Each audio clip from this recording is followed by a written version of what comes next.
Xin kính chào tất cả các bạn khán giả. Chào mừng các bạn đã quay trở lại với kênh Mega TV, kênh chuyên chia sẻ kiến thức về thiết bị điện công nghiệp tại Việt Nam. Trong cái series hướng dẫn sử dụng và truy cập cái system BIOS của các cái màn hình HDMI thì chúng tôi đã hướng dẫn cho các bạn cách thức truy cập các cái màn hình như là Siemens, Mitsu, Hightech, Delta.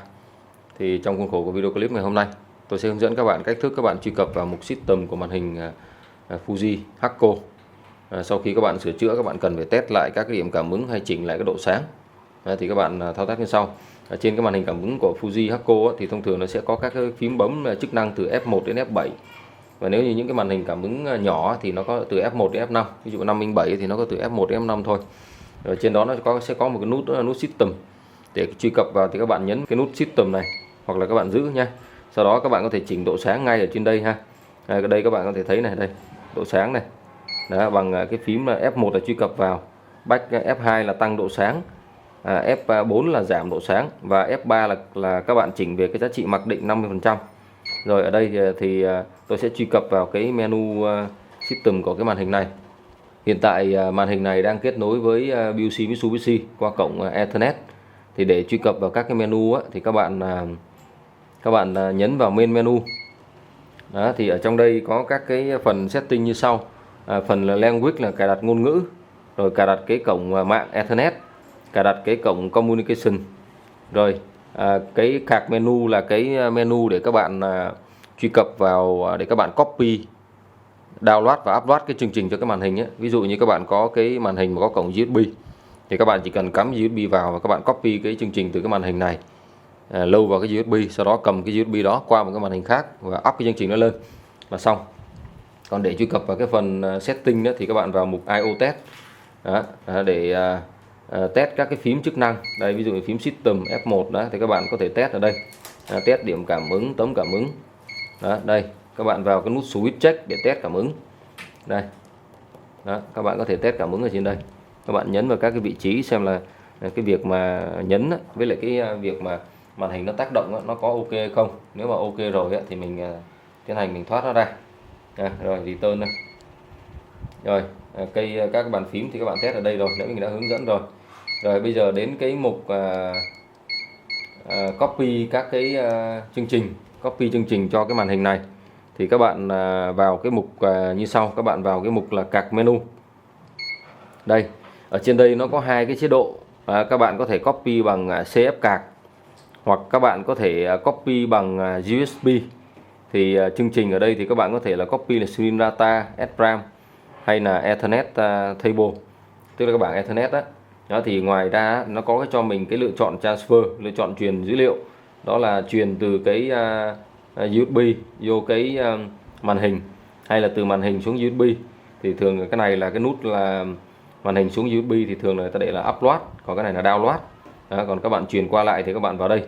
Thì bây giờ tôi sẽ cắm cái USB vào để tiến hành copy cái chương trình cho cái màn hình này nhé.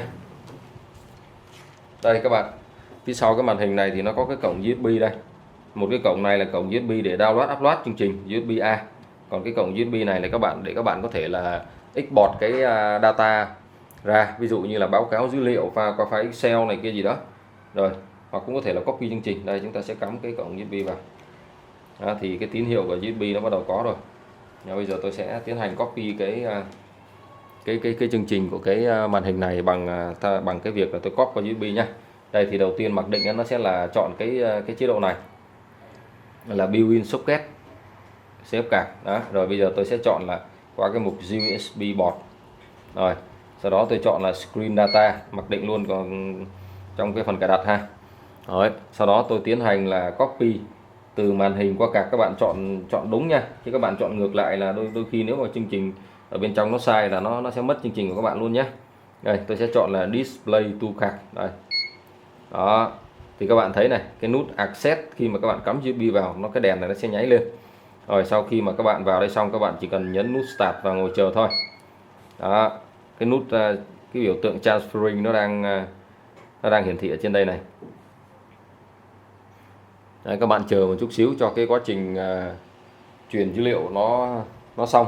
Thì sau khi các bạn lấy dữ liệu xong thì trong cái menu của cái file của cái USB của các bạn nó sẽ hiển thị lên một cái folder name, đó là DAT 0000 file DAT á, DAT 000, thì các bạn chỉ cần copy cái file này, các bạn lưu vào máy tính, hoặc là các bạn cầm cái USB này, các bạn có thể cắm vào cái màn hình mà có cái mã hàng tương đương, rồi sau đó các bạn tiến hành copy cái dữ liệu từ cái USB đó về cái màn hình nữa là xong.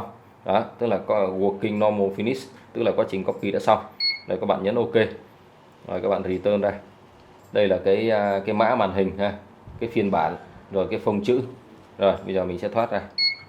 Đó. Đấy, thì nếu như các bạn muốn đẩy dữ liệu từ USB xuống màn hình ấy, thì các bạn chỉ cần chọn vào cái mục là card to display này, đó, cái chiều ngược lại thôi.